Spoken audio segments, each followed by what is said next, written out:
Hello friends, मैं फिर स्वागत करता हूँ आप सभी का एक बार फिर से crack competition 484 education problem solver में।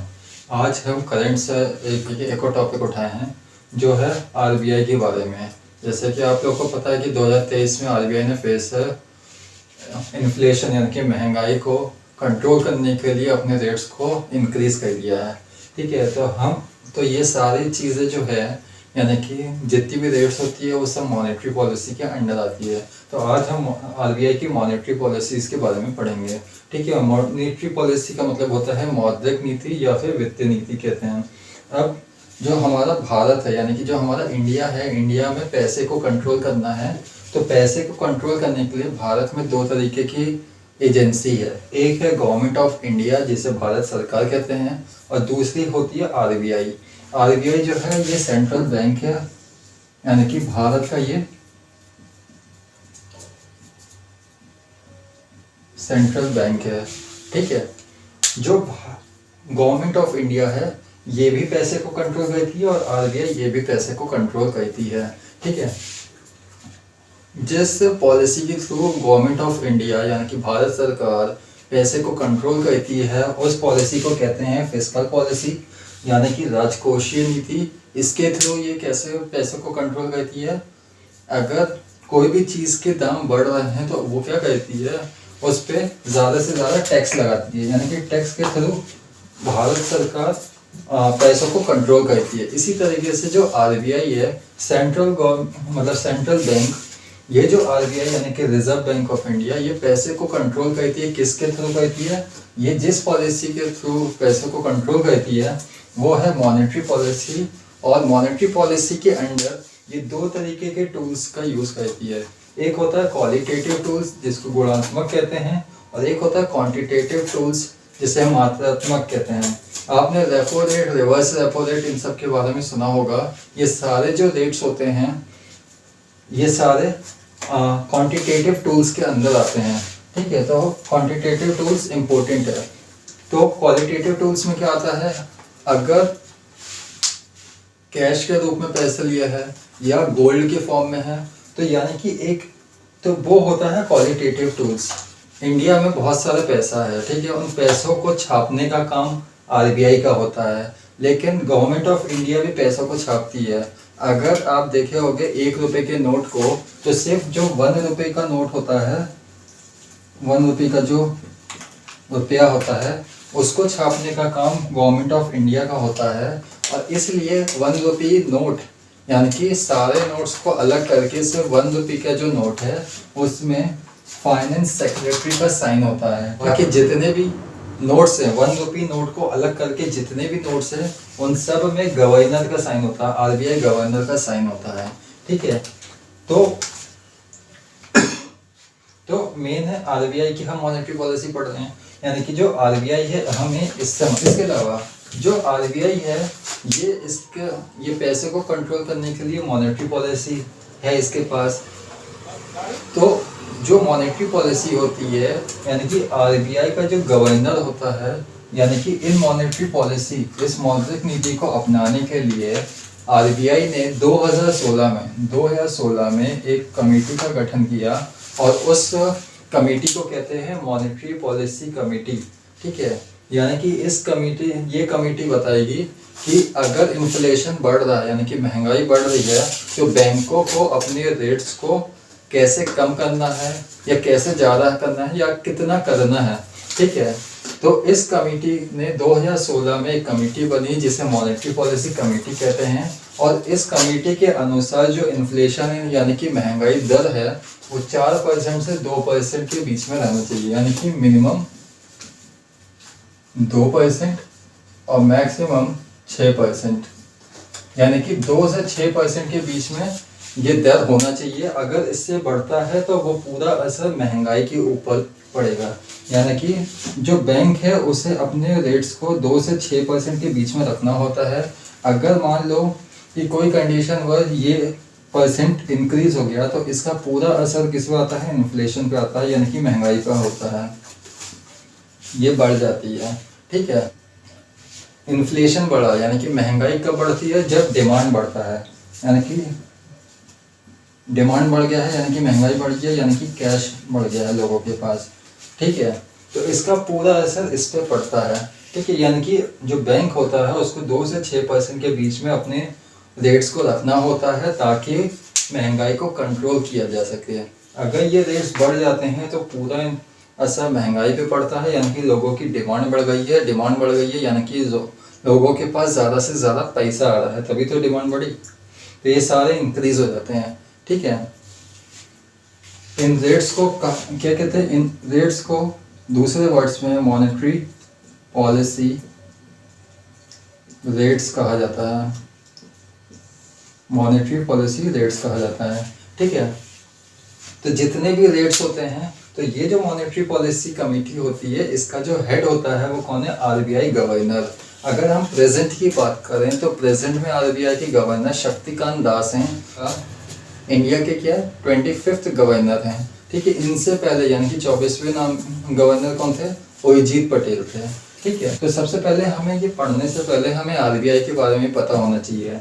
अगर हम आरबीआई के बारे में बात करें तो आरबीआई का लोगो आपने देखा होगा, एक उसमें आरबीआई का नाम लिखा होता है, उसमें एक एनिमल का फोटो होता है और एक पाम ट्री होता है। तो ये जो इसका लोगो है यानी कि आरबीआई का जो लोगो है, ये लोगो ईस्ट इंडिया कंपनी का एक लोगो है, नाम है ईस्ट इंडिया कंपनी मोन्यूल। ये इसके लोगो से कॉपी किया गया है आरबीआई का लोगो। बस ईस्ट इंडिया कंपनी के लोगो में पाम ट्री भी था जो आरबीआई के लोगो में भी है, लेकिन ईस्ट इंडिया कंपनी का ये जो लोगो है, इस लोगो में लॉयन बना हुआ था, लेकिन आरबीआई ने लॉयन को चेंज करके टाइगर कर दिया। ठीक है, अब आरबीआई का जो जन्म हुआ वो क्या हुआ? तो आरबीआई जो है ये एक एक्ट के थ्रू बनी। ठीक है, 1934 में एक एक्ट आया। ठीक है, और इसके बाद में 23 फरवरी 1935 को आरबीआई की स्थापना हो गई, यानी कि इसकी इस्टेब्लिशमेंट हो गई आरबीआई। जब 23 फरवरी 1935 को आरबीआई बनी तो उस वक्त आरबीआई के पहले गवर्नर यानी कि फर्स्ट गवर्नर का नाम सर ऑस्बॉर्न आर्किल स्मिथ, इन्हीं को सर ऑस्बॉर्न स्मिथ भी कहते हैं। इनका जो कार्यकाल था वो 1935 से लेकर 1937 तक रहा। ठीक है, ये तो आरबीआई के पहले गवर्नर। लेकिन अगर हम इंडियन गवर्नर की बात करें तो आरबीआई के पहले इंडियन गवर्नर, उनका नाम सर सीडी देशमुख। इनका नाम सर सीडी देशमुख। और अभी प्रेजेंट में कौन से गवर्नर हैं? तो प्रेजेंट में उर्जित पटेल हैं और प्रेजेंट में शक्तिकांत दास नाम है।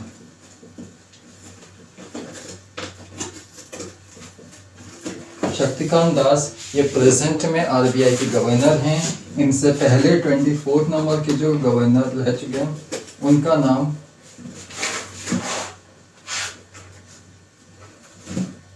उर्जित पटेल है। सर ऑस्बॉर्न स्मिथ आरबीआई के पहले गवर्नर, आरबीआई के पहले Indian governor sir CD Deshmukh. ठीक है,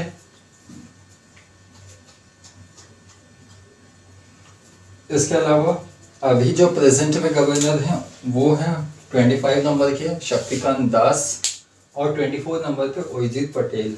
ठीक है, ये रहा पूरा आरबीआई के बारे में। मॉनेटरी पॉलिसी मैंने बताया ये दो तरीके के टूल्स को लेती है, एक होती है क्वांटिटेटिव टूल्स, एक होता है क्वालिटेटिव टूल्स। तो हमें जो पढ़ना है वो है क्वांटिटेटिव टूल्स। पढ़ते हैं क्वांटिटेटिव टूल्स के बारे में आरबीआई की मॉनेटरी पॉलिसी के अंडर।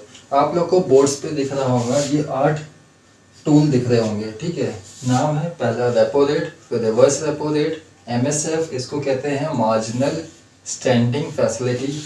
नेक्स्ट है सीआरआर, इसको कैश रिजर्व रेशियो कहते हैं। एसएलआर इसको स्टैट्यूटरी लिक्विडिटी रेशियो कहते हैं। पीएलआर इसको प्राइम लैंडिंग रेट कहते हैं। नेक्स्ट है बैंक रेट और फिर है बेस रेट। तो ये जो रेट्स हैं ये क्वालिटेटिव टूल्स के अंडर है और ये इन रेट्स के थ्रू आरबीआई इन्फ्लेशन को कंट्रोल करती है। आरबीआई क्या होती है? आरबीआई का मेन काम क्या है? आरबीआई पहली चीज ये क्या है? बैंकों की बैंक है, ठीक है, यानी कि बैंकों का ये हेड है, बैंकों की बैंक है। दूसरा क्या काम है इसका? इसका काम है कि देश में पैसे की वैल्यू यानी कि इसकी कीमत, और दूसरा सप्लाई को कंट्रोल करना। सप्लाई को कंट्रोल करने से मतलब है महंगाई पर अपनी पकड़ बनाना। महंगाई पर जो पकड़ बनाती है वो इन रेट्स के थ्रू बनाती है। अब हम पढ़ते हैं एक एक करके सारे रेट्स, ठीक है। तो पहला है रेपो रेट। पहला है रेपो रेट के बारे में। ये रेपो रेट क्या होता है?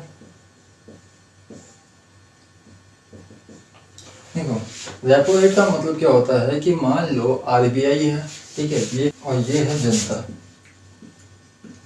यानी कि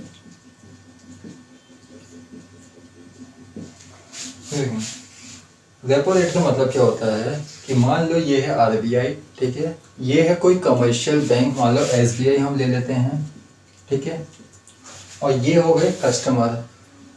देखो क्या होता है, जब बैंकों को जरूरत पड़ती है, यानी कि बैंक का काम क्या होता है कि जैसे ये बैंक है, मान लो एसबीआई बैंक है, ठीक है, तो बैंकों का काम क्या होता है, यहाँ पे ये व्यक्ति आया, इसने क्या दिया, इसको चाहिए था लोन, इसने बैंक से बोला कि मुझे लोन चाहिए है, तो ये क्या करेगा, ये बैंक के पास जाएगा, बैंक इसको क्या देगा, लोन देगा, लेकिन इसके एवज में इसको ब्याज देना पड़ेगा, यानी कि इस व्यक्ति को, बैंक को इंटरेस्ट देना पड़ेगा, ठीक है, यानी कि ब्याज देना पड़ेगा, ठीक है। अब ऐसा तो होगा नहीं कि ये बैंक के पास चला गया, लोन इसको चाहिए होगा तो बैंक लोन दे देगा, इसके एवज में इसको कुछ ना कुछ गिरवी रखना होगा। तो जो चीज़, अब बैंक इसको बोलेगा कि मैं आपको पैसे तो दे दूंगा लेकिन आपको कोई ना कोई चीज़ रखनी पड़ेगी इधर, क्या पता। अब गिरवी क्यों रखा जाता है? गिरवी हम इसलिए कोई भी सामान रखते हैं कि मान लीजिए बैंक ने इसको पैसे तो दे दिया है, लेकिन कल को ये पैसे लेके भाग गया, इसने बैंक को वापस किया नहीं, तो बैंक के पास कोई ना कोई सबूत तो होना चाहिए कि हाँ इस पर्टिकुलर व्यक्ति ने पैसे लिए हैं। तो जब बैंक इस व्यक्ति को पैसे देगा लोन के तौर पर, इससे कुछ ना कुछ इंटरेस्ट वसूलेगा, यानी कि बैंक को चाहिए, मतलब मान लो इस व्यक्ति को चाहिए है 500 रुपये, ठीक है, अभी मैं आरबीआई यहाँ से हटा देता हूँ। मान लो इस व्यक्ति को चाहिए 500 रुपये, उसने बैंक से ले लिया 500 रुपीज़, लेकिन इसने बोला कि आप जब पैसे मुझे लौटाने आओ तब मुझे कुछ ना कुछ इंटरेस्ट देना, और मान लो इसके ऊपर इसने 10% का या 5% का इंटरेस्ट ले लिया, ठीक है, 10% का इसने इस पर इंटरेस्ट ले लिया, ठीक है, यानी कि 500 रुपये तो इसको लोन मिला है, लेकिन जब ये पैसे वापस देने जाएगा तो इसको बैंक को कितने देने होंगे, 550 रुपीज़, इसको 550 रुपये देना होगा। इसका मतलब क्या हुआ कि यहाँ पे बैंक ने क्या किया, 50 रुपये कमा लिया, ठीक है। अब ऐसा तो है नहीं, इसने इसको लोन दिया और बोला कि जब आप लौटाने आओ तब मुझे ब्याज दे देना। अब डायरेक्ट पैसे तो देगा नहीं, कोई ना कोई चीज़ रखवाएगा। तो मान लो इसने बैंक को बोला, मतलब बैंक ने इसको बोला कि आप मुझे अपना घर गिरवी के लिए रख दो। अब ये जो चीज़ यहाँ पे गिरवी रखी जाती है उस चीज़ को कहते हैं कोलेट्रल, उस वर्ड को कहते हैं कोलेट्रल, जो चीज़ हम रखते हैं, ठीक है, गिरवी, यानी कि जब ये पैसा और ब्याज लौटा देगा तो बैंक इसके घर को इसको वापस दे देगा, ठीक है। ये जो ब्याज यहाँ पे लेता है बैंक कस्टमर से अपने, इस रेट को कहते हैं बैंक रेट, यानी कि ये अपनी जनता से जो ब्याज लेता है वो होता है बैंक रेट। और बैंक रेट जो होता है ये बैंक अपने हिसाब से बदलता रहता है, ठीक है, बैंक रेट अपने हिसाब से ये कम ज़्यादा करता रहता है। अब ये तो है एक व्यक्ति, इसी तरीके से कस्टमर तो बहुत सारे हैं उसके, तो इसी तरीके से बैंक क्या होता है, पैसे कमाता है, ठीक है। अब मान लो कोई कंडीशन हो गई कि बैंक के पास पैसे बचे नहीं, यानी कि अब दूसरी कंडीशन लेते हैं, पहले तो ये हो गई, दूसरी कंडीशन क्या है, ये अब दूसरी कंडीशन देखो, दूसरी कंडीशन ये है कि मान लो कि ये बैंक है एसबीआई और इसके पास है ये ए व्यक्ति है और ये बी व्यक्ति है। ए व्यक्ति बैंक के पास गया और बोला कि मुझे लोन चाहिए है, ठीक है। इसने लोन नहीं, मान लो ये व्यक्ति जो है ए वाला व्यक्ति, इसने बैंक को मतलब बैंक में पैसे रखवा दिए, यानी कि जिसे हम फिक्स डिपॉजिट कहते हैं। ये गया बैंक और इसने यहाँ पे दे दिए 500 रुपये रखने को बोल दिया कि ये लीजिए पैसे, मैं बाद में आऊँगा और इसको निकाल लूँगा कुछ दिनों के बाद, ठीक है। तो बैंक ने क्या किया, इससे पैसे ले लिया और उसी वक्त क्या हुआ कि एक दूसरा व्यक्ति बी नाम का व्यक्ति बैंक चला गया और इसने बोला कि मुझे लोन चाहिए है। तो इसने क्या किया, मान लो इसको 500 रुपये की ज़रूरत है, तो इसने क्या किया, इससे पैसे लिए और इसको पैसे दे दिए 500 रुपये। लेकिन कमाएगा कैसे, कमाएगा कैसे, इस व्यक्ति से इंटरेस्ट लेकर। जब ये पैसे देगा तो ये बैंक पैसे कमा लेगा। ऐसे तो बहुत सारे कस्टमर्स हैं, ठीक है। यानी कि इसके पैसे इसने इसको ट्रांसफ़र कर दिया और यही काम होता है बैंक का। बैंक जब ऐसी कंडीशन हो रही है, यानी कि कुछ लोग आ रहे हैं बैंक में पैसे रख रहे हैं और कुछ लोग लोन मांग के पैसे लेके चले जा रहे हैं। मान लो ये इसने इसको दे दिए पैसे, ठीक है। अब मान लो कि इसने इसको तो दे दिया पैसे, लेकिन उसी वक्त एक कोई तीसरा व्यक्ति है, मान लो इसने इसको पैसे दे दिया, ठीक है। अब कुछ दिनों के बाद जैसे ही इसने इसको पैसे दे दिया, तो ये जो पहला वाला व्यक्ति है जिसने 500 रुपये आए थे, ये बैंक के पास चला गया और इसको बोला कि बैंक भाई, मुझे जो पैसे मैंने आपको डिपॉजिट करने को बोला था, फिक्स डिपॉजिट, वो पैसे मुझे वापस चाहिए। तो ऐसी कंडीशन में बैंक के पास कुछ कारणवश पैसों की कमी हो जाती है, क्योंकि एक कस्टमर नहीं है, बहुत सारे कस्टमर जब अचानक से चले जाते हैं बैंक और पैसे वापस अपने लेने के लिए, तो वो बैंक उनको पैसे दे नहीं पाता है। उस कंडीशन पे बैंक के पास पैसे की कमी पड़ जाती है। तो अब ऐसी सिचुएशन नहीं आए, और वही कंडीशन होती है दिवालिया वाली कंडीशन। तो ऐसी कंडीशन यानी कि बैंक करप्ट हो जाता है, बैंक दिवाली हो जाता है। तो मतलब बैंक करप्ट से बचने के लिए, ऐसी कंडीशन से बचने के लिए, जो ये बैंक होती है ये आरबीआई से लेती है लोन, यानी कि बैंक इससे लेती है क्या, लोन। और जब लोन लेगा, यानी कि अब आरबीआई इससे इंटरेस्ट मांगेगा, यानी कि इससे लेगा ब्याज, ठीक है। ये जो ब्याज जब आरबीआई बैंक को लोन देता है, इसके एवज में आरबीआई लोन लेता है, ठीक है। यानी कि देखो, ये बैंकों का बैंक किस तरीके से है, इसको पता है कि बैंक जो है वो अपनी जनता को, यानी कि एक व्यक्ति से पैसे लेगा और दूसरे को दे देगा। ऐसे कई सारे बैंक्स हो गए, ठीक है। जो काम ये लोग अपने कस्टमर के साथ कहते हैं, क्यों ना मैं इनके साथ भी करूं, तो बैंक क्या कहता है, बैंक मतलब जो रिजर्व बैंक होता है वो क्या कहता है, अपने नीचे वाले बैंकों को, यानी कि जो कमर्शियल बैंक्स होते हैं उनको देता है लोन, उनसे ले लेता है इंटरेस्ट। ऐसे कहते कहते कई सारे बैंक्स होते हैं, उनसे कई सारा पैसा इकट्ठा कर लेता है और उनसे सबसे इंटरेस्ट लेता है। जिस इंटरेस्ट पे आरबीआई दूसरे कमर्शियल बैंकों से ब्याज लेता है, उस दर को कहते हैं रेपो रेट। उस दर को क्या कहते हैं, रेपो रेट। और हमेशा जो रेपो रेट होता है वो रिवर्स रेपो रेट से 1% ज़्यादा होता है। इस वजह से रेपो रेट को हमेशा मैक्सिमम कंडीशन पे रखा जाता है, ठीक है। यानी कि इसकी जो वैल्यू होती है अभी 2023 में इसकी 6.50% है। और जितने भी रेट्स होंगे, रेपो रेट के अलावा जितने भी रेट्स होते हैं वो रेपो रेट से कम होते हैं, ठीक है। अब मान लो कि आरबीआई बैंक को लोन दे रही है और इसके एवज में इसने कुछ इंटरेस्ट लिया, जिसे हम रेपो रेट कहते हैं। अभी 2023 में इसकी तो वैल्यू है 6.50%, लेकिन ये जो रेट्स होते हैं ये बदलते रहते हैं, ठीक है। अब मान लो जो इस आरबीआई है, इसने बैंक को लोन दिया, इसके एवज में कुछ इंटरेस्ट लिया। मान लो ये जो इंटरेस्ट है वो 4% इंटरेस्ट है। अब जब बैंक, इसने तो 4% पे इंटरेस्ट, मतलब इसने 4% इंटरेस्ट चुकाया, तब इसको लोन मिला बैंक को। अब उस वक्त कोई कस्टमर आ गया और उसको लोन देना है, यानी कि इससे भी इंटरेस्ट लेगा। तो इससे जो इंटरेस्ट लेगा, बैंक इतना होशियार है कि उसको पता है कि जिस रेट पे मैं आरबीआई से पैसे ले रहा हूँ, अगर मैं उसके कम रेट पे इन कस्टमर से पैसे लूँगा तो मैं तो बर्बाद हो जाऊँगा। तो वो क्या कहता है, ज़्यादा से ज़्यादा 4% ना लेकर मान लो 6% पे इसने कस्टमर को दे दिया पैसा और बोला कि जब आप मेरे को वापस करने आओ तब मुझे 6% के हिसाब से मुझे इंटरेस्ट दे देना। तो उस कंडीशन पे क्या होती है, तो ये रेट क्या हुआ, बैंक ने अपने हिसाब से लगाया, इस वजह से इस रेट को बैंक रेट कहते हैं। ठीक है, बैंक रेट वो रेट होता है यानी कि बैंक अपने हिसाब से कस्टमर से पैसे वसूलता है इस रेट्स पे। लेकिन आरबीआई भी होशियार, आरबीआई को पता है कि ज़्यादा से ज़्यादा बैंक क्या करेगा, जो कमर्शियल बैंक होगा वो अपनी जनता से ज़्यादा पैसे लेने की कोशिश करेगा। इस वजह से वो क्या कहता है, ये रेपो रेट को हमेशा बढ़ा कर रखता है, क्योंकि उसको पता है कि इस कितना भी ज़्यादा कर ले रेपो रेट से तो ज़्यादा नहीं कर पाएगा। अगर इससे ज़्यादा हुआ तो पूरा असर महंगाई पे पड़ जाएगा। ठीक है, तो ये होता है यानी कि आरबीआई बैंक से जो ब्याज लेता है उसे रेपो रेट कहते हैं। ये वाला रेट जो है वो रेपो रेट है, और ये वाला जो रेट है जो बैंक कस्टमर से लेता है वो हो गया बैंक रेट।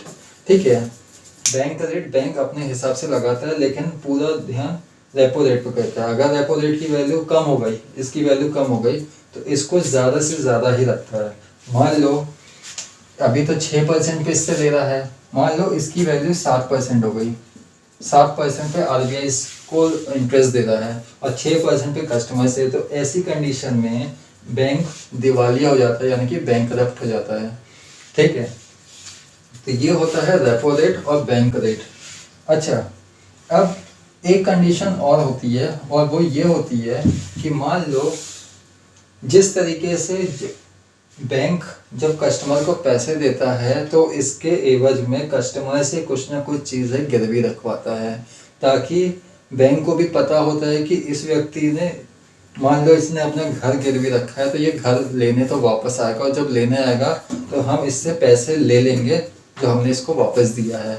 यानी कि एक तरीके का सिक्योरिटी मनी हो गया वो के तौर पे। ठीक है, इसी तरीके से जो आरबीआई होता है जब बैंक को पैसे देता है तो बैंक से भी कुछ ना कुछ चीज़ें रखवाता है, क्योंकि आरबीआई को भी पता है कि क्या पता अगर ये कमर्शियल बैंक्स के पास पैसे ख़त्म हो गए तो ये तो भाग जाएगी, तो ऐसी कंडीशन ना हो, इस वजह से जो बैंक होती है ये आरबीआई को अपनी सिक्योरिटी मनी के तौर पे गवर्नमेंट सिक्योरिटीज प्रोवाइड कराती है। यानी कि गवर्नमेंट सिक्योरिटीज रखने को बोलती है। गवर्नमेंट सिक्योरिटी एक तरीके का, इस तरीके का बॉन्ड पेपर होता है, एग्रीमेंट साइन होता है, और इसमें ये लिखा होता है कि हमने आरबीआई से पैसे लिए और यहाँ पे इसका साइन होता है। यानी कि मान लो कभी अगर कोई कमर्शियल बैंक के इसने आरबीआई से पैसे ले लिए और बाद में देने के वक्त ये मुकर गया, तो आरबीआई के पास ये प्रूफ के तौर पर रहता है कि ये देखिए ये आपने साइन करके दिया था, तो अब जो मेरे पैसे हैं वो मुझे वापस लौटा दो। ठीक है, अब इसमें भी कंडीशन होता है टाइम के हिसाब से, इसलिए इस गवर्नमेंट सिक्योरिटी को एनटीटीएल कहते हैं। क्या कहते हैं? एनडीटीएल कहते हैं। एनडीटीएल का मतलब होता है नेट डिमांड टाइम लायबिलिटी। इसका मतलब होता है कि अब ऐसा तो होगा नहीं कि एक बार पैसे दे दिए और साल 2 साल या कई करोड़ों साल के बाद पैसे लौटा रहे हैं। कुछ न कुछ समय दिया जाता है, तो यानी कि ज़्यादा से ज़्यादा पैसा कुछ टाइम लिमिट के अंदर होता है। अब 3 जो रेट्स होते हैं यहाँ पे उनके बारे में देखेंगे। हम 3 रेट्स के बारे में बात कर रहे होंगे। ये 3 रेट्स हैं। ठीक है, तो एनटीडीएल जो होता है, जो गवर्नमेंट सिक्योरिटीज होता है, वो रिवर्स रेपो रेट में भी आती है। ठीक है, अभी बता दें गवर्नमेंट सिक्योरिटी होती क्या है। जब पैसा 2 से 14 दिन के लिए दिया जाता है तो रेपो रेट, ठीक है, उस वक्त जो रेट लगता है वो रेपो रेट। आरबीआई बैंक को लोन देती है, उसके एवज में जो इंटरेस्ट लेती है वो रेपो रेट। अगर पैसा अर्जेंट केस में चाहिए है, यानी कि 1 दिन के लिए चाहिए है या 1 रात के लिए चाहिए है, यानी कि इतना टाइम लिमिट है, सिर्फ अर्जेंट ही पैसा हमको चाहिए, तो उस वक्त जो रेट लगता है वो मार्जिन स्टैंडिंग फैसिलिटी, ये रेट लगता है। और दूसरा, इसके बारे में बता दूँ, और बैंक रेट यानी कि ये लॉन्ग टर्म यानी कि पैसा बहुत लंबे समय के लिए चाहिए। मान लो कोई व्यक्ति ने पैसे लिए बैंक से और ज़्यादा पैसे ले लिए, लेकिन मान लो 10-20 लाख रुपए ले लिए और बोला कि मान लो 2 से 14 दिन में क्या कस्टमर दे पाएगा, पैसे नहीं दे पाएगा। तो इस रेट पर, यानी कि बैंक जिस रेट पर कस्टमर का रेट कहते हैं, क्योंकि बैंक को पता होता है कि कस्टमर को लंबे समय तक हमें ये पैसा देना है, यानी कि वो लॉन्ग टर्म गोल होता है। यानी कि कोई 2 से 14 दिन नहीं, कोई एक रात के लिए नहीं। जब लंबे समय तक के लिए कस्टमर को पैसे देता है तो कस्टमर से जो इंटरेस्ट लेता है उसे बैंक रेट कहते हैं। ठीक है, ये लॉन्ग टर्म होता है, बाकी सारे शॉर्ट टर्म होते हैं। ठीक है, अर्जेंट स्टैंडिंग फैसिलिटी को समझने से पहले हमें एसएलआर पढ़ना होगा, इसलिए हम पहले रिवर्स रेपो रेट की बात करते हैं। तो दूसरा है रिवर्स रेपो रेट। जिस तरीके से आरबीआई, यानी कि जिस तरीके से कमर्शियल बैंकों को जरूरत पड़ी थी तो उसने आरबीआई से लोन ले लिया था, इसी तरीके से अगर आरबीआई को कभी ज़रूरत पड़ जाती है तो वो जब बैंकों से, अब कस्टमर के पास तो जाएगा नहीं, वो बैंक के पास ही जाएगा। ठीक है, जब आरबीआई को किसी कंडीशन वाइज इनके पास पैसों की कमी हो जाती है तो वो बैंकों से उधार ले लेता है, इनसे लोन लेगा तो ज़्यादा से ज़्यादा क्या होगा, इनको इंटरेस्ट देना होगा, यानी कि ब्याज देना होगा। अब जो, यानी कि बैंक ने जब आरबीआई से लोन लिया था तो बैंकों को भी आरबीआई को ब्याज देना हुआ था, तो उसको रेपो रेट कहते हैं। ये जस्ट उल्टा होता है, जब आरबीआई को लोन की ज़रूरत होती है तो वो बैंक के पास जाता है और आरबीआई को बैंक को कुछ इंटरेस्ट देना पड़ता है, यानी कि कुछ ब्याज देना पड़ता है। जो ब्याज यहाँ पे लगता है वो रिवर्स रेपो रेट कहा जाता है उसे। ठीक है, और अब ऐसा तो होगा नहीं, जिस तरीके से आरबीआई ने बैंक को लोन दिया था तो उसके एवज में कोलेट्रल के रूप में उसने गवर्नमेंट सिक्योरिटीज रखी थी, इसी तरीके से यहाँ पे भी आरबीआई अपनी गवर्नमेंट सिक्योरिटीज जो होती है वो आरबीआई अपनी गवर्नमेंट सिक्योरिटी बैंक को कोलेट्रल के रूप में गिरवी रखती है, और जब आरबीआई बैंक से लिया हुआ पूरा लोन जब चुका देती है इंटरेस्ट सहित, तो अपनी गवर्नमेंट सिक्योरिटी वापस ले जा लेती है। ठीक है, तो इसे रिवर्स रेपो रेट कहते हैं। और इन दोनों ही रेट्स में क्या फ़र्क होता है, ठीक है, अभी अगर 6.50 रेपो रेट चल रहा है तो वहीं रिवर्स रेपो रेट की वैल्यू 6.25% चल रही है। 1% ज़्यादा होता है। ठीक है, तो इस तरीके से ये हो गया। और ये जो रेट्स होते हैं, मैंने बताया जैसे पहले भी कि ये सारे रेट्स बदलते रहते हैं। क्यों? बस ये जो बैंक रेट होता है ये लॉन्ग टर्म गोल है, इस वजह से एक साल में एक बार बैंक रेट चेंज होता है, लेकिन साल में 2-3 बार ये सारे रेट्स चेंज होते रहते हैं। ठीक है, जैसा कि मैंने पहले बताया था। तो देखो, अब PLR का मतलब क्या होता है? PLR का मतलब होता है कि मान लो ये हमारी बैंक है, कोई SBI बैंक है, इसके पास 2 तरीके के कस्टमर आए। ठीक है, एक A कस्टमर, एक B कस्टमर। इसमें से जो ये A कस्टमर है ये करोड़पति है, यानी कि रिच है, और ये है पुअर, यानी कि ये गरीब व्यक्ति है। अब बैंकों को पता होता है कि अगर ये, और दोनों के दोनों लोन मांगने आए हैं। ठीक है, तो हमें पता है कि बैंक कस्टमर को लोन देगा तो उसके एवज में ब्याज लेगा। ठीक है, जिसे हम बैंक रेट कहते हैं। ठीक है, तो इसको ये पता होता है, इसको दूसरे ही वर्ड्स में लैंडिंग रेट भी कहते हैं।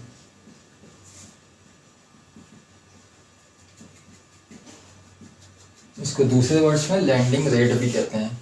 इसका मतलब क्या हुआ कि जो बैंक है वो होशियार है। क्या है, उसे पता है कि अगर ये व्यक्ति जब इनसे लोन मांगने आएगा, यानी कि बैंक ने इसको भी लोन दिया है और इसको भी लोन दिया है, इससे भी ब्याज वसूलेगा और इससे भी ब्याज वसूलेगा। ठीक है, दोनों से ही ब्याज वसूलेगा। तो बैंक को पता होता है कि अगर मान लो कोई करोड़पति व्यक्ति है, कोई रिच आदमी है, बैंक से जब लोन मांगने आएगा तो इसके बदले में जब ये पैसे वापस देगा तो ज़्यादा से ज़्यादा मतलब तो ये भी ब्याज चुकाएगा और ये भी ब्याज चुकाएगा। तो जो बैंक है, मान लो अभी रेपो रेट कितना है, एग्जाम्पल के तौर पे मान लें कि रेपो रेट 4% है, ठीक है, मान लो 4% है, ठीक है। तो ये क्या करेगा बैंक, अपने जो करोड़पति व्यक्ति है उससे जब पैसे वापस लेगा तो यानी कि इसको इंटरेस्ट ज़्यादा से ज़्यादा, मान लो 10% पे इसको पैसे दे रहा है और 5% पे इसको पैसे दे रहा है या 6% पे।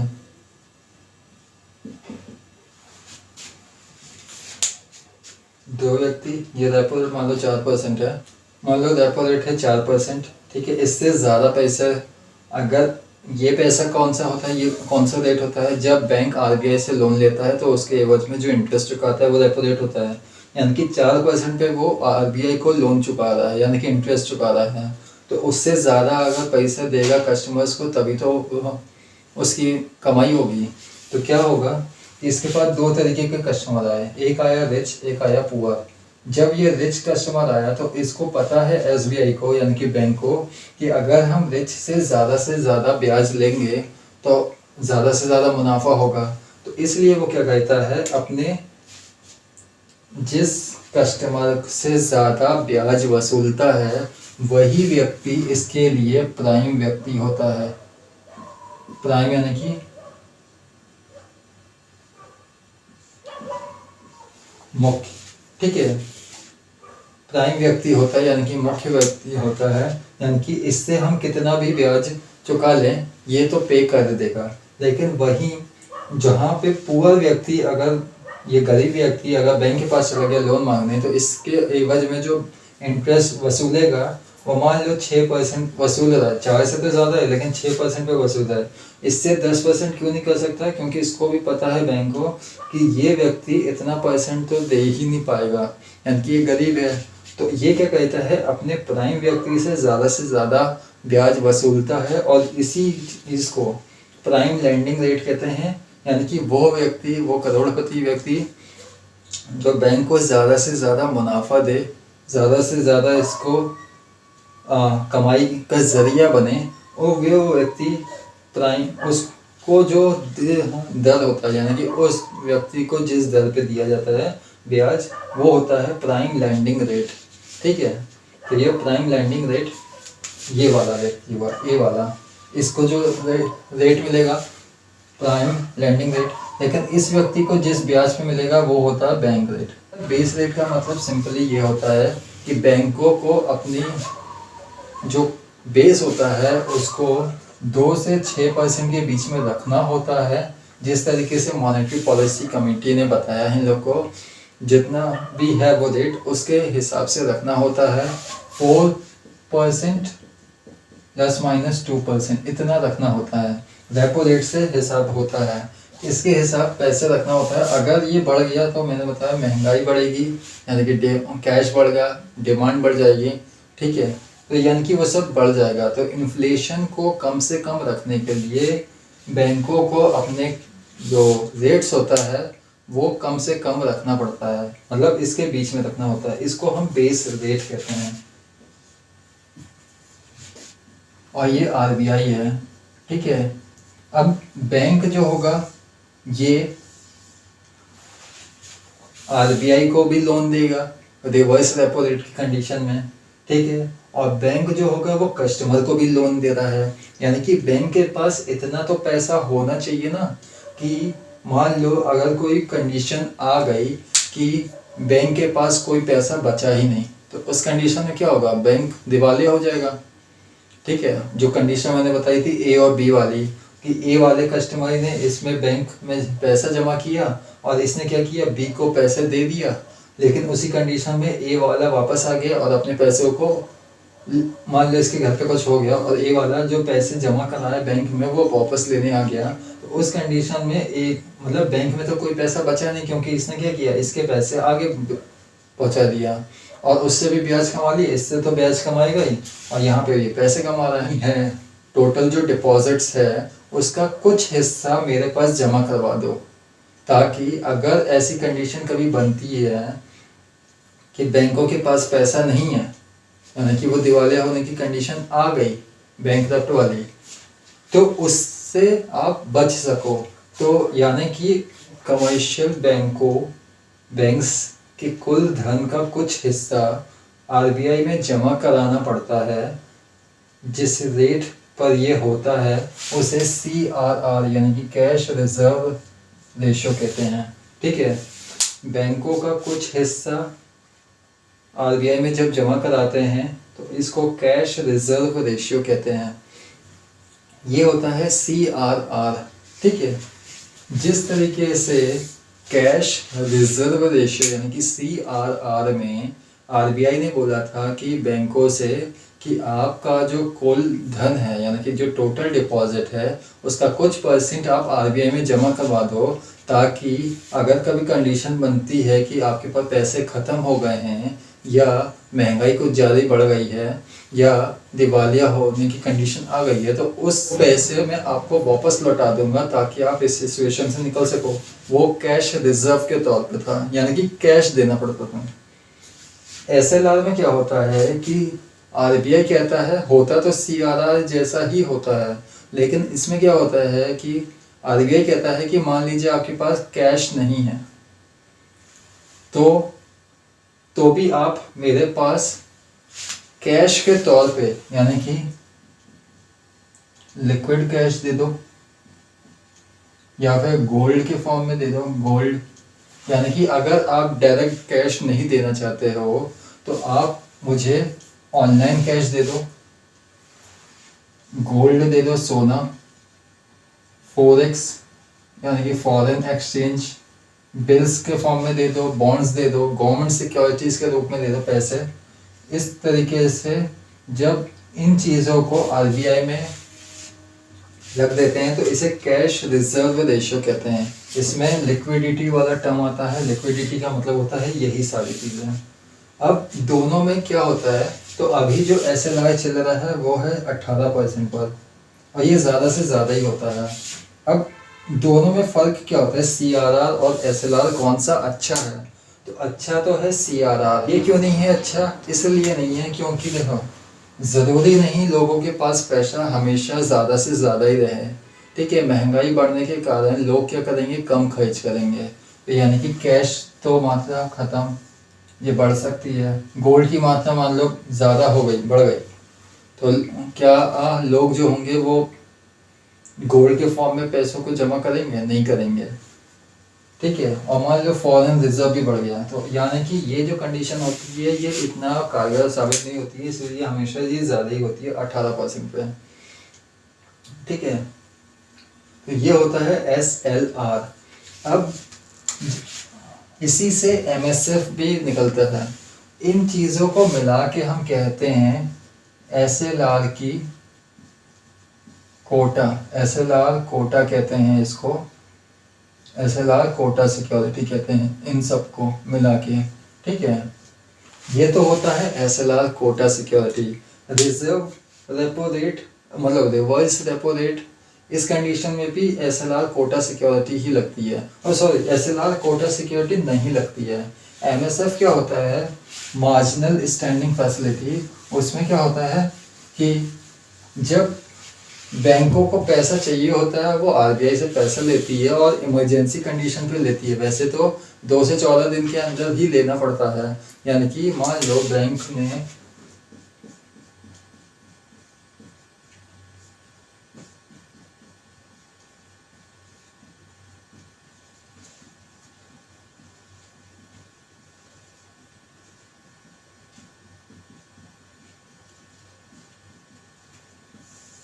मार्जिन स्टैंडिंग फैसिलिटी, इसमें क्या होता है, बैंक है पंजाब नेशनल बैंक।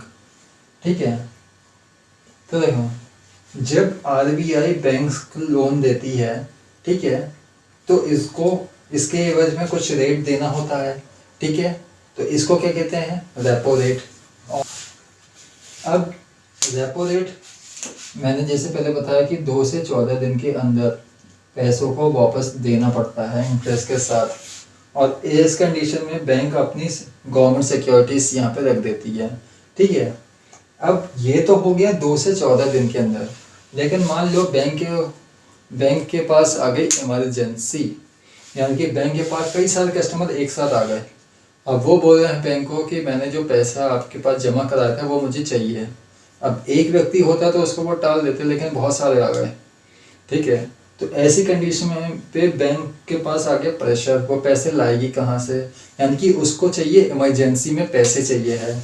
जब केस इमरजेंसी का होता है, यानी कि बहुत ज़्यादा ज़रूरत पड़ गई है, इमरजेंसी कंडीशन है, यानी कि कैसे भी हमको एक दिन या फिर एक रात के अंदर पैसा चाहिए है, तो उस रेट पर जब आरबीआई बैंक को पैसा देती है तो वो रेट एमएसएफ कहलाती है, यानी कि मार्जिन स्टैंडिंग फैसिलिटी कहलाती है। जब इमरजेंसी कंडीशन पे आरबीआई बैंक को पैसे देती है इमरजेंसी कंडीशन पे, तो वो एमएसएफ कहलाती है। इसमें क्या होता है, अगर नॉर्मल 2 से 14 दिन के लिए ले रहे हो तो रेपो रेट की कंडीशन पे लगेगा, ठीक है।